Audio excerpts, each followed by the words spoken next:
All right, who's got it all in one small package? Intelligence, affection, an extroverted temperament, and humor, personality that is twice as big as they are.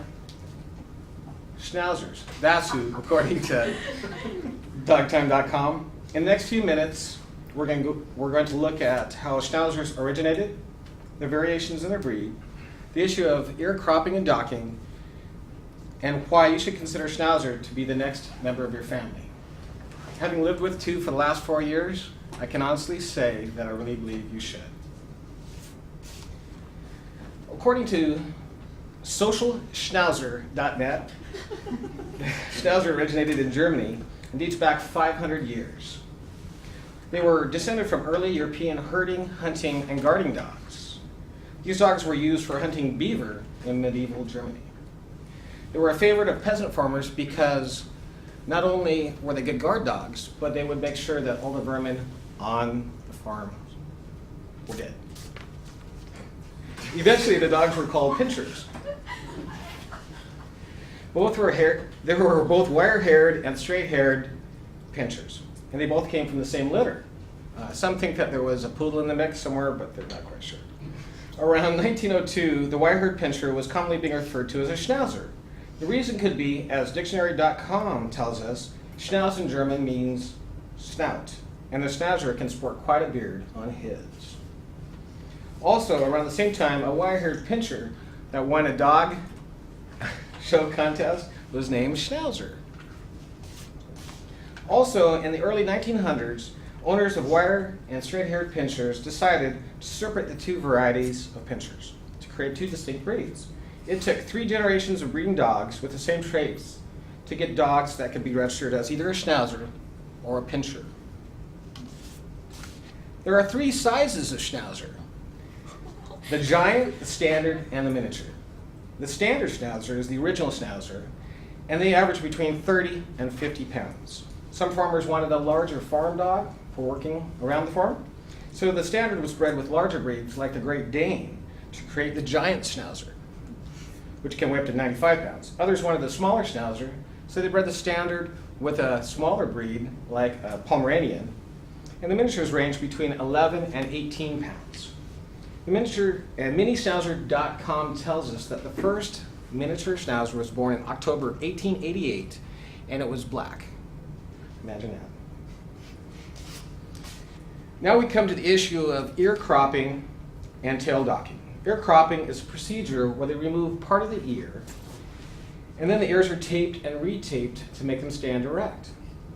The process is done when the pup is 8 to 12 weeks old, and tail docking is removal of the tail and is done right about a few days after birth. Originally, cropping and docking were done to protect the dog from injury while they were working on the farm or while they were hunting. Today, these procedures are unnecessary and are for cosmetic purposes only. The AKC, the American Kennel Club, recognizes both cropped and uncropped Schnauzers as equal, so there really is no reason to put your dog through this ordeal. Now, finally, we come to why I believe you should consider Schnauzer as your next family member. The American Kennel Club states that Schnauzers are friendly, obedient, and smart. They can be easily trained, but left to their own devices, they will run your household. They will alert you if someone comes to your door or if they come onto your property, and they won't be quiet until you tell them that it's okay. At the same time, they can be stubborn. Dogtime.com warns us that their stubbornness is stuck in the sand stubborn. And their favorite way of rebelling is to pretend that they can't hear you. It's as if they're putting their paws over their ears and they're saying, la, la, la, la, can't hear you. They are loving, loyal, and need to make sure that their people are okay. So it's not uncommon for you to be walking around your house and look down and see your Schnauzer behind you. At our house, we have a menagerie of mongrels, which consists of 2 Schnauzers, Teddy, who is the first, and he actually is a purebred, was bought from a breeder from my wife. And then Bear, Teddy and Bear, kidding. He was a rescue. He had lived on the streets. He probably only weighs about 11 pounds, and we didn't know he was a Schnauzer until we trimmed him because he was a fur ball. And we have Millie, who I call Pugalicious. She was born deaf, and I think she wasn't given many toys as a puppy because she loves to be in the toy box. Okay. And finally, we have a schnauzers or a schweezel. Well, she's half schnauzer and half chihuahua, and she is a very unfortunate young lady. And just to sum it up, in the last few minutes we explored the origins of the schnauzer, the variations of its breed, the issue of cropping and docking, and why they would make a good addition to your family. I hope in the future some of you will consider giving one of these delightful little fellows a home. Thank you. Wait a minute, you gotta go back and let us see Penelope again. So what is she? She's a Chihuahua Schnauzer mix, and you know the funny thing about her? She's cute. She's crazy though. When you pick her up and she wants to kiss you, she sneers like this, and she gets close to you, and then she licks you. But like my friends will come over and they'll like, what is she? She's going to bite me. And I'm like, no, she's going to kiss you. Okay, so go back to Millie. So how do you communicate with Millie? Millie. What is this? Is it PowerPoint? Yeah, it's PowerPoint. It's fantastic. So Millie, she actually there was 2 pugs. It was a friend of my wife's, had 2 pugs, and her partner died. And then the family got, they had a baby, and so Millie got stuck in the garage. And the other dog was Millie's ears. She was born deaf.